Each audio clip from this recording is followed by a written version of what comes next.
My name is Lisa. I am 50 years old. 10 years ago, I was married. My husband Tom and I lived a happy life. We met on a bus. People say, good girls don't talk to strangers, but we talked. We liked each other. We dated for 1 year. Then we got married. When we married, I was young, happy, and beautiful. I always wanted to lose weight, but I was not fat. Tom always said, stop your diets. You don't need them. He cared about me. I didn't understand it then. Tom was a simple man. He didn't bring me flowers every day. He didn't bring me coffee in bed often. One time he brought coffee to my bed, but it spilled on my dress. I asked him not to do it again. Tom loved me in his own way.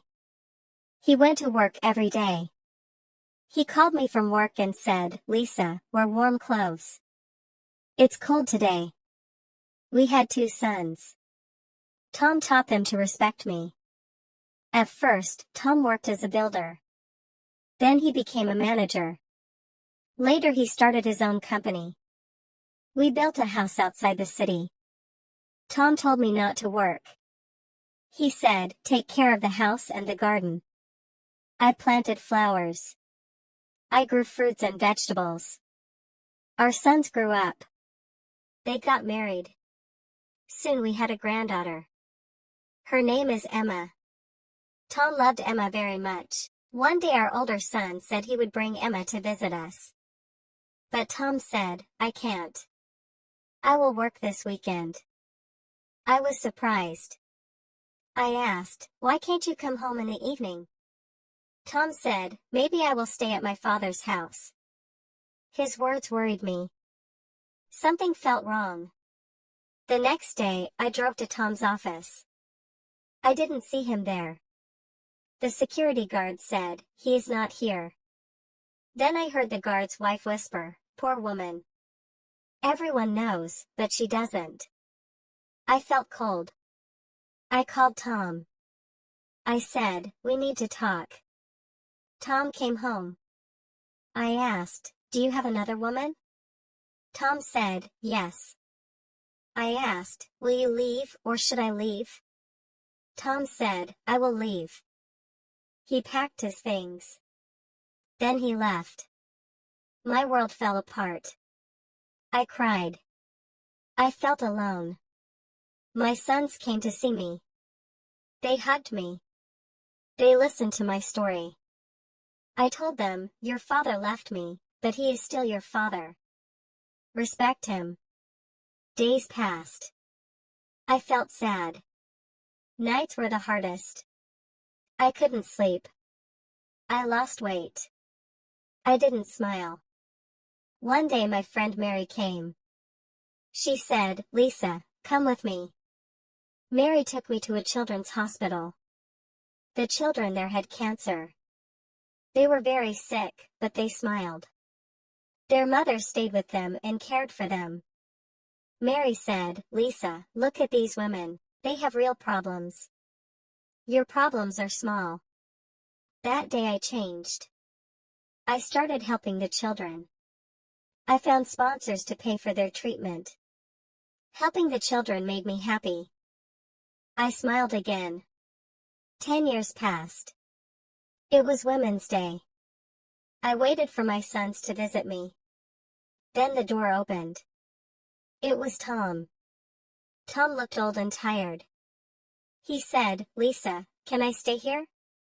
I said, this is your house too. Tom sat down. He said, I'm sorry. Please forgive me. I didn't know what to say. Mary told me later, Tom's new wife left him. She lied to him. Her child was not his. Now I don't know what to do.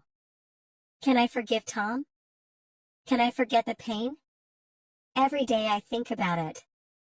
Should I let Tom stay, or should I ask him to leave again? Tom stayed in the guest room. He didn't say much. I didn't know what he was thinking. I didn't know how I felt. I cooked dinner. Tom sat at the table. He said, "The food smells good, Lisa." I didn't answer.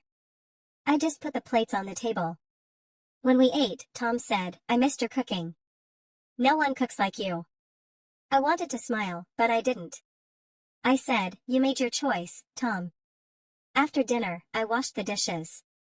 Tom tried to help. I said, "No. I can do it." The next day my sons came to visit. They saw Tom. "Dad," they said, surprised. "What are you doing here?" Tom looked down. He said, "I made a mistake. I hurt your mother. Now I want to fix it." My older son Peter looked at me. He asked, "Mom, are you okay with this?" I said, "I don't know yet." Peter and my younger son Mark took me to another room. They said, "Mom, you don't have to let him stay. We can take care of you."